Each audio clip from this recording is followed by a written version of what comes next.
Shivoham. Om Nityananda Paramashivoham. Om Nityananda Paramashivoham. Om Nityananda Paramashivoham.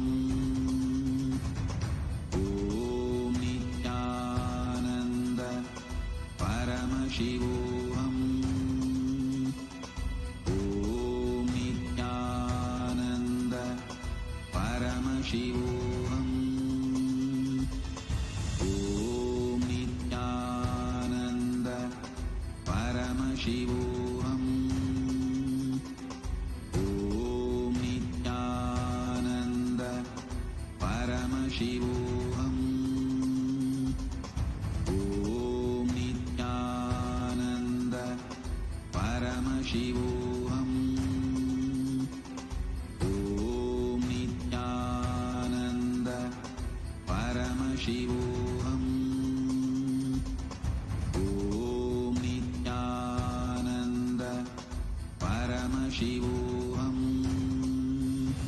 Let our biology become one with Paramashiva's biology. Let macrocosm we carry become one with microcosm. Let the microcosm we carry become one with macrocosm of Paramashiva. Let our organism become one with Paramashiva's organism. Let Paramashiva's organism become one with our organism. Let oneness become living strategy, living experience of all of us. Amda Mahavagya, do it intensely.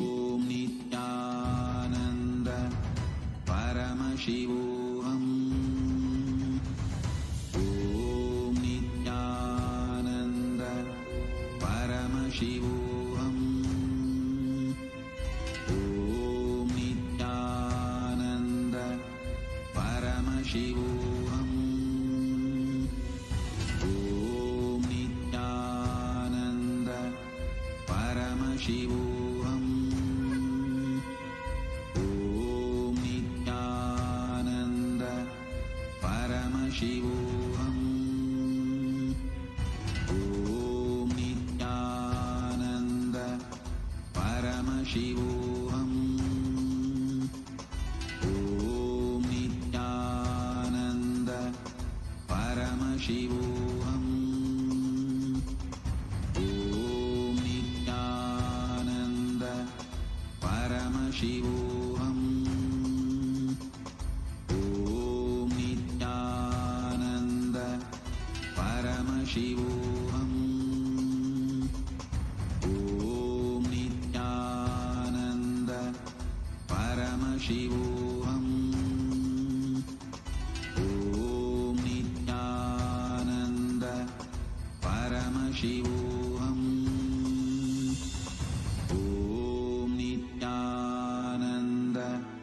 Om Nityananda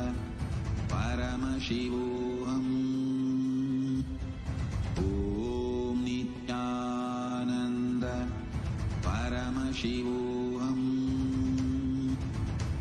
Om Nityananda Paramashivoham. Om Nityananda Paramashivoham. Om Nityananda Paramashivoham. Om Nityananda Paramashivoham. Om Nityananda Paramashivoham. Om Nityananda